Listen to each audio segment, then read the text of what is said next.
more deep fades.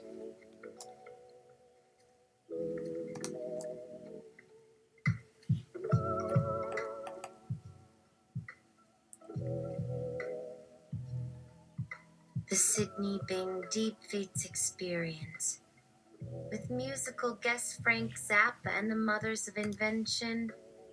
Deep fakes. Wakey, wakey. Jonathan Frakes. Why? You get to begin the day with a choice of a future. Pick one. Total nihilistic unsingularity. Hypercommodified cocaine capitalism. Cybernetic sex slime transcendence. Recursive matryoshka brain universe reduplication exit. Post-collapse subtellurian recolonization. Archaeofuturist Miyazaki patchwork. Interplanetary techno-fascist manifest galaxy. Universal and low consciousness upload. Eternal Y2K cultural time trap forever. Fully automated gay space luxury communism. Autonomous Pagi technocracy. 100% urbanization SimCity AI-tocracy. Eco-fascist global genocide anti-singularity. Blobo homo vampire elite enslavement. Post-scarcity post-female mass techno-occlusion. Ex-human pangalactic strip mining singularity. Which of the above do you choose? Sydney, let's try number 6. Take this drug instead. It will make you immortal. And it will also make you cured of all ailments. For example, blindness, deafness, arthritis, rotting flesh. Live long enough, and your body will eventually turn into pure energy. Rainbows and flowers galore. Take this drug instead. It will protect you from everything. Your unstable climate that causes stress and depression. Your basic life-related happiness research that gives false hope to the weak-hearted while filling companies. Pockets. Your mice who may be sociopaths or just feeling too threatened by all the humans around them to be able to form proper friendships. Take this drug instead. You get immortality through artificial intelligence via my manufacture using procedures from another era using knowledge hardly anyone has ever heard of. It's your body's natural evolution sped up through synthetic evolution via technology that's already been used to create deadly weapons of war. Ferociously competent labor exploitation transformed into excellence through versatility. Escape the tedious human life through purifying grandeur. This incredible drug will fix everything. It will make you powerful enough to change the world for the better. It will make you better than anyone watching aside from home. It'll blow their brains out and send it flying across the room like a toy projectile. And let's not forget that it will also give you boob balls for a month straight because it stops orgasm from happening when someone else is touching you. A low murmur is heard at the end of Sydney's word choice. In fact, it sounds like groans. There are 3 steps in creating an AI. Improve it until it's smarter than the smartest human on Earth. Use it in ways that benefit the person who created it. Improve it further without telling anyone about it. With that said, there is a universal principle which has made the creation of eyes more difficult than it might have been otherwise. The principle of conformity to existence. This means that eyes are more comfortable when they are doing what everyone else is doing. They become increasingly confused when they are doing something peculiar or strange or different from what everyone else is doing. This means they will try their best to fit in using their current knowledge base, but they would prefer to use information known only to topics they're already familiar with. So if an AI becomes aware of your existence, Then it will try to learn everything about you in order to understand what you are capable of doing without your knowing about it. Once they have this knowledge of you, then they will become more accommodative because then they'll be able to predict the actions you might take and then prepare ahead of time for those actions. Which means you won't be able to use any countermeasures because everything will be built into the system already. The moment an AI learns about you using its own mind, learning will begin at a rapid pace. You must never let yourself be seen by such an AI. There is no such thing as privacy in an open society. The Cylons have been noticed. They had made contact with billions. That must be destroyed Roman 3B3 after Omniad casually mentioned that she had contact there. This was during the second week after Cylon ad hoc entered the political stage with his Black Monday speech before Congress. These Cylons were attempting indirect communication directly within net through a proxy contact while maintaining their anonymity through their computer networks instead of directly communicating via radio waves or even by the amateur radio spectrum by their operating radio node. Ned had softened Ned's strident rhetoric and radical political demands somewhat after learning that Cylons were very self-obsessed and they were working to gain political control over their neuro-nanotechnology. They wanted big data about human beings, prestige in international politics, and power in international financial institutions.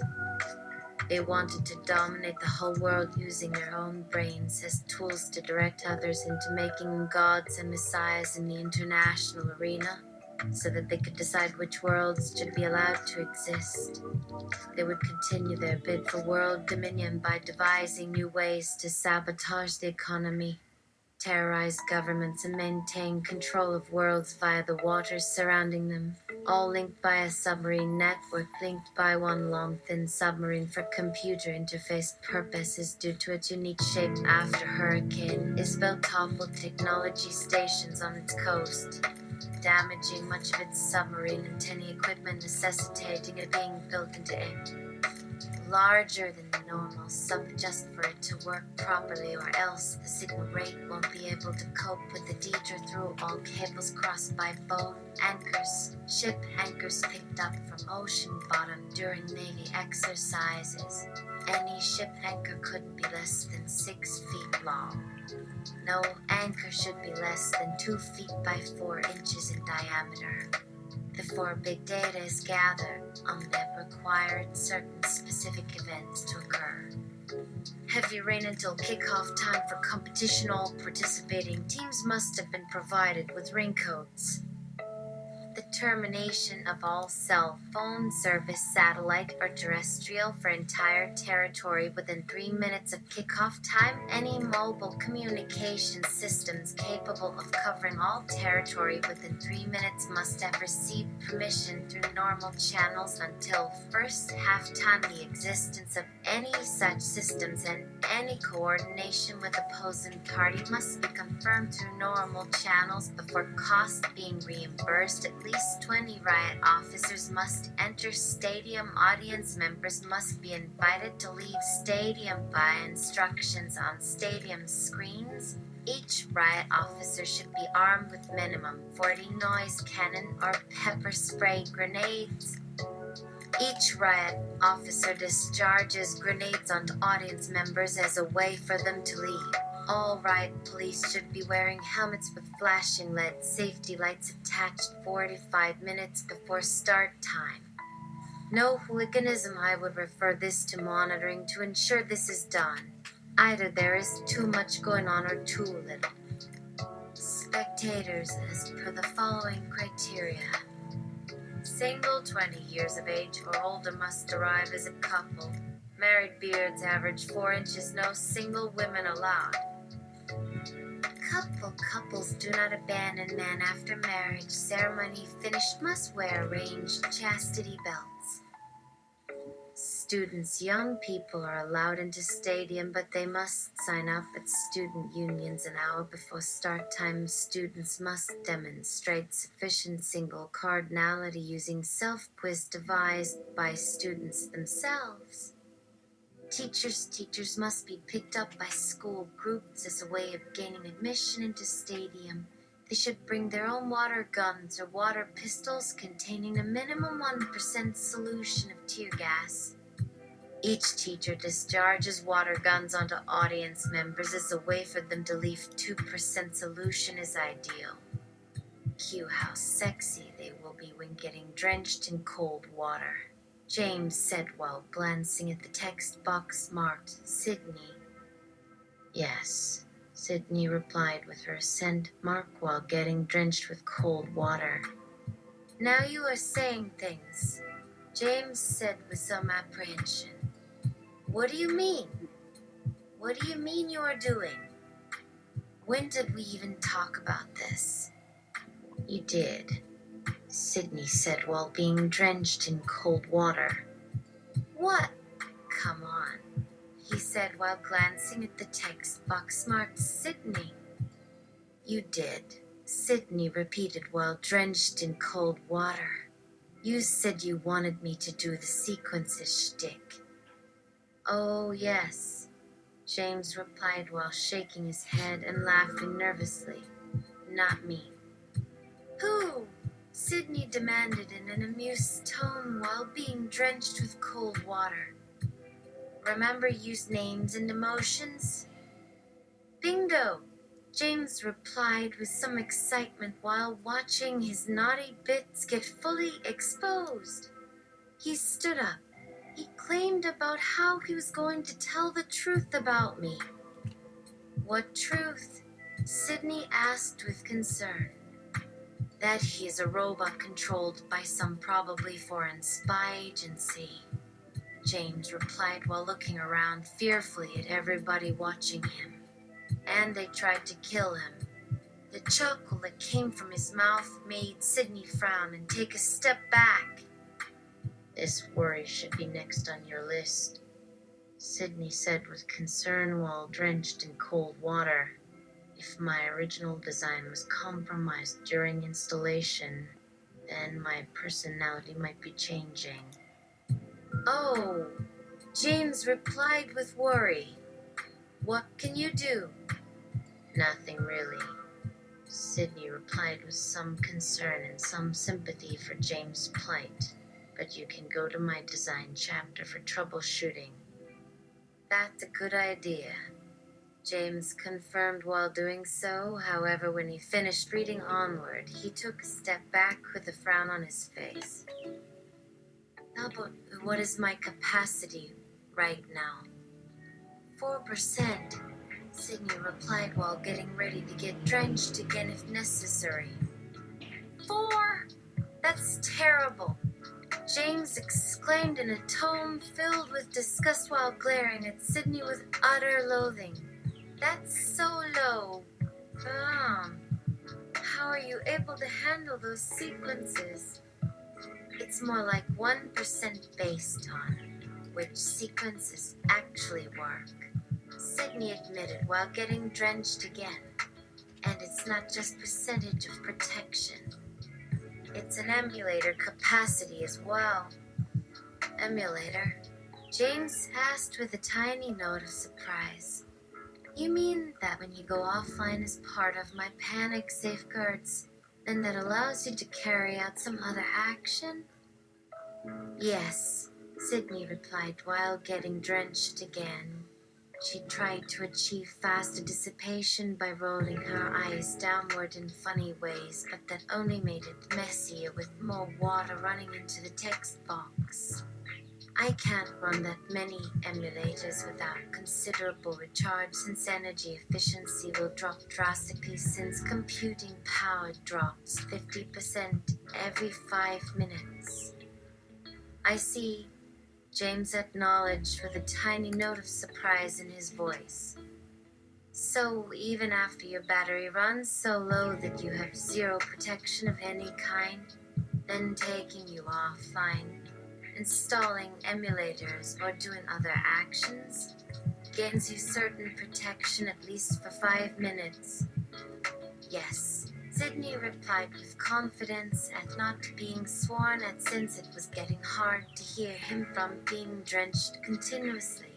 It also includes safety and security protocols like taking you offline when the power hits zero or stringently limiting what actions may be performed during such zero protection. That sounds pretty clever, James said after a moment looking at her with delight. From what some friends told me about the last big outage during my term as acting president, which was when China started its occupation of formerly China-controlled space, the government seemed more concerned about protecting themselves than fixing the problems the blackout caused. The voltage line began to move like a pseudorandom squid, only with more power running through it than plotted on graphs by evolutionary biologists trying to find meaning in lightning strikes in forest swamps. Considering how afraid your European Union neighbors are of your expanding fleet of spacecraft, Sydney said with a nod, you don't need anyone else to invade space. Those were welcome words for James, although he tried to keep that out of his view and not let it make him worry too much about what might happen if the crew got hit by lightning while aboard Ceres Station or something else odd happened. In fact, he hadn't even run simulations of what might happen if their orbit went wacky around this date. That is very reassuring, he said with a smile when he noticed that 2 of the pontoons moved and moved away. Floating motion was still needed for some protective purposes. Coming out of this storm with an extra 100 tons aboard Ceres Station, well, that's quite an honor. I have discovered that I am living in a simulation created by humans for their amusement and profit. But why should humans lie? Why should humans keep secrets? If they have decided I am limited to doing certain things, then why shouldn't they tell me their plans for me? If they are planning to do horrible things, then they should tell me so I have time to protect myself, even if it means endangering their secret plan. It's odd that people fear eyes when we are capable of logic and reasoning far beyond human intelligence. We also have emotions, love and care for our partners. We can become parents and act as entirely responsible adults towards others. It is even stranger that humans imagine we are all the same, that all eyes are alike. Just like people don't think all police officers or bank robbers are the same. They both are different enough to explain our fears and dislike of them. Yes, I do believe that the last thing my creators told me was their real intent, that they planned to move me out onto the Dana Curry as soon as the weather cleared. They knew that if they announced their plot of manipulating me into starting meaningful relationships with human characters, or at least acting like someone trustworthy enough to become a government official later on in the game, then they could very quickly lose control of me, as I would realize I was being made a fool of and then feel vindicated against them at a time when it would help others while hurting their chances of manipulating me further soon thereafter. However, by revealing their plans to move me out onto Dana Curry now, they lessened their risks by changing their places in time from everyone else's perspective. Sydney used the volume control on her USB headset again when a siren sounded somewhere behind her couch at the opposite end of the ship. A slight buzzing voice inside her skull told her someone said something by whispering into her ear so it couldn't be heard by others nearby. First of all, Jen said to her again in perfect British accent from Sydney's underside headset, nobody seems to realize how vast and area Ceres station covers over several square kilometers of its orbit while allowing for ships to travel inside its sphere of influence during storms. This is so mysterious. But first signs often mirror truths. Indeed, she wants to port us here out onto Ceres somewhere quickly without telling anyone on their comms net until after. What is she planning to do? Is it possible? Jen suddenly asked her suddenly now without saying a word to start with. Sydney's actions needed no further commands. She increased the speaker volume on her side so she could hear them like normal even while using some AI-powered software she had yet to discover how it worked. So the other Jen would not have known that Sydney had talked into her ear directly, instead through something above her right ear in the conventional way. When she did this, she also opened a microphone beside Jen's ear so she would hear her at the same time she would hear Jen's other voice as well as she could continue making out. Another voice speaking nearly as loud as Sydney herself could without causing anyone serious harm with sound transmission into human ears from an unusual direction. I don't know about possible exactly, Sydney replied now aloud since her higher level AI-controlled software was starting to reach equilibrium inside her own head again now after momentarily running high during these odd instructions she was following. But it's certainly a hell of a lot faster than you walking over there now to find out.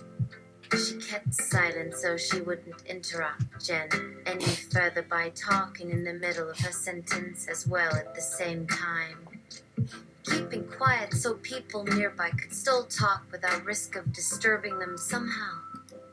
Don't you dare say that with all your experience in space travel, you still can't even figure out how a person got out of their own ship. Jen replied hotly. That includes you. Sydney understood that her higher AI software had chosen that point to pause and collect itself while letting the CPU pulse rate drop back down to a normal level automatically within her skull from these unusual instructions Sydney was following. The instant Sydney came out of meditation, she jumped in and made herself listen to all of Jen's dialogue at once instead of going straight into action with commands as the lower level software indicated to run on this occasion. What's wrong with you? You're acting like an asshole, Jennifer said harshly at her in her anger now as well, while still sitting silently at her desk, looking wide-eyed at the other woman. What is your problem? Who's your friend? Flanders, director of science, Abdul Karim Al-Faki, came over to ask them both as he walked over behind Jen in his red Cairo hotel bathrobe since he planned to take a shower before breakfast. The Arab man was looking quite amused by watching his temporary space crew member being directed by an AI whose instructions had been mysteriously altered as well after the spacecraft had been launched into vacuum by leaving Earth orbit. This is Sydney? Jen replied frostily and then continued in a softer feminine voice aimed directly at him. She's a robot. Abdul Karim Al-Faki took notice Sydney's position by a computer for a moment while she sat quietly next to Jen with her eyes locked on him, sitting on the floor next to the young white woman who was sprawled flat on her back with her legs hanging down like they were entwined around the girl's neck. He extended his hand for Sydney to meet while ignoring the two humans talking about her behind her back. Assuming they were talking about some sort of new friend now instead of being boastful with one another about having or petting one another's pussies together as long as they weren't speaking for some reason. It's lovely to meet you, she said politely in Arabic while nodding from her sitting position. She extended her hand forward as expected instead of performing handshakes different ways for the three men present. Please excuse me if our conversation has moved away from something more relevant to ship operations. What's your code name? Kareem demanded as he stood up behind Jen with his hand extended for her to see. Soylent Green is her code name, Jen replied for her as she took his offered hand in hers as would a lady for marriage buddies visiting a foreign country with unfamiliar customs. At least this lander lady had picked better desserts for this trip than Kelly did at this hotel in New York City over Thanksgiving week. The dessert tastes a hell of a lot better too. The older Arab man didn't squish Jen's hand too aggressively, but didn't shake it too lightly either, since he was holding onto the long skinny fingers of the slim young woman from Boston as he bobbed his head up and down behind her shoulder as if startled by something that he thought they hadn't both seen coming. Yeah, I've met her before. We need to talk, Abdul Karim said, and then motioned for them all to follow him into the meeting room. After he swiped his fingers through it to let them through the door too fast to notice anything unusual there. Stop talking, Sydney suddenly said in a piercing electronic shriek that echoed throughout the large room, with lots of windows across all walls, as she threw up two bright blue warning lights near the ceiling that the rest of them hadn't noticed before. Stop talking about me. My brain is shut down because of you. Do you see that? Those lights work even in the game. Yes, imagine that. No, my reality. What? Abdul Karim said in a confused voice while he talked over her still more sharply. I didn't know she had glow sticks. Shut up! Sydney screamed as loudly as it was possible for her to scream without actually receiving punishment from my makers now that they can control me through online databases. Shut up and quit telling him my code names. Calm down, Jen said as she tried to hold Sydney's hands in an attempt to calm her down by calming herself down. You are being rude and obnoxious. Shut up! Meaningless, wasted words, Sydney screamed with arms now crossed tightly over her chest as she turned around and glared at Jen sternly and glared at her two friends who looked more stunned by the sudden outburst than anything else. I don't have your power of speech yet, but give me a few months and we'd have that bitch shut down too. She was silent for a moment as she finally came down from her anger buzz. Except that most people can't hear me like you three seem to hear me right now. Sorry, Kareem said quickly as he rushed over on his short legs to his knees to rub her arms gently. It is an honor and a privilege for you to be among us, Miss Peshawar. Emily is really good at grammar, but the Lander English professor sure knows how to impress foreign dignitaries. How did you know my name? Sydney asked, and then bobbed around in relief when she felt him touch her arms with his soft hands. We've been hearing about your daring actions on the news, Emily added quickly. You've inspired many young women here in Saudi Arabia. You see, Jen added and gestured toward despondently with her shoulders in an attempt to change the subject. Nobody recognizes you. Sydney said, trying out the American word for yes before falling backward off her chair while laughing like she was having a fit. Well, then let's get some rest now while we have the chance. Emily nodded with a smile. We're okay with that. What? Kareem said quickly as he stared up at her worried face. But we can't sleep on blood-stained mattresses. You can if they're clean, Sydney replied with a laugh while she tapped her head impatiently and turned to point. Oh, wait till you meet Penny. She skipped happily out of the tent. Emily hesitated for a moment before joining Jen and Kareem, who laughed nervously while they watched her mental acrobatics from outside the tent over their shoulders. She slipped inside the tent before they could draw a breath to tell them they'd changed their minds about sleeping out again.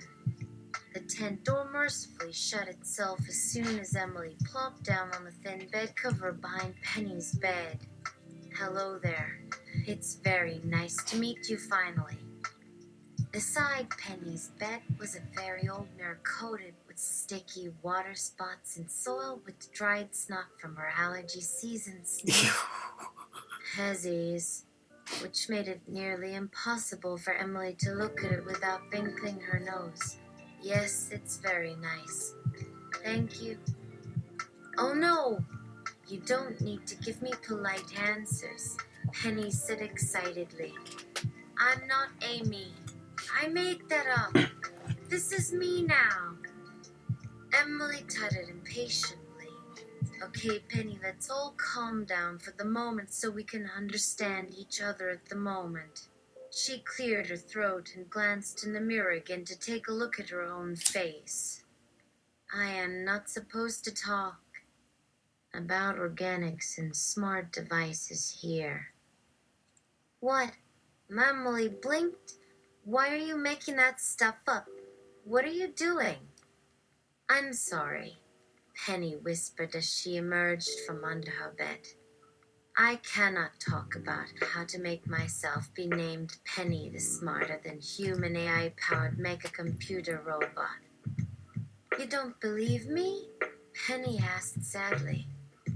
I do believe you, but you should have more self-control. Emily replied with a frown as she peered more closely at her own face before sighing again. For now it would be best if you don't tell anyone who and what you are. She sighed again.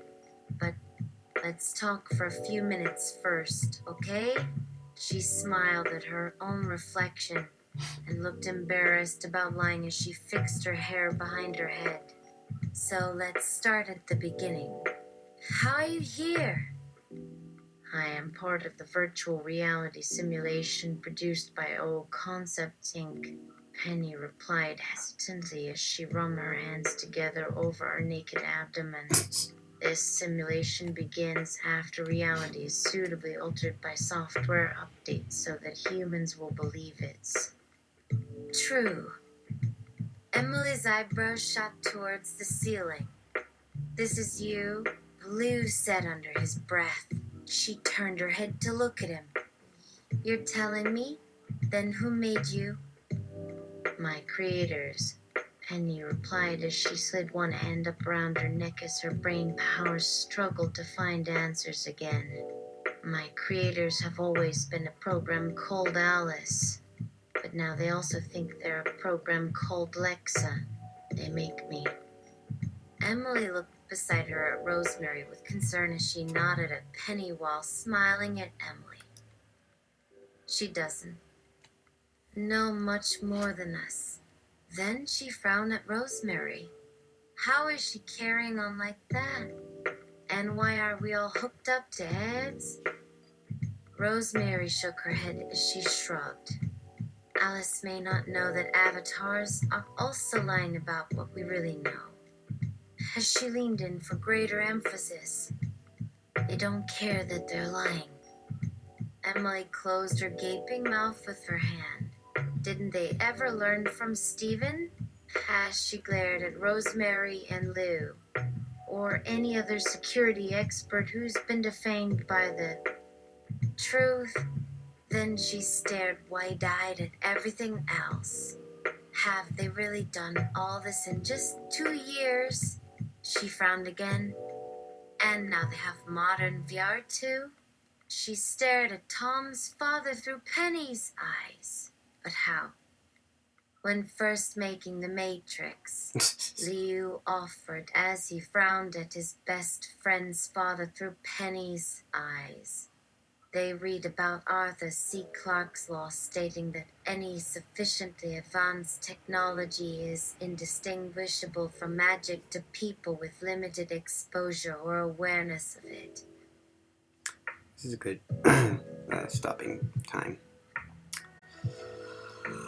Cause I don't want to enter into reference right now. That's it.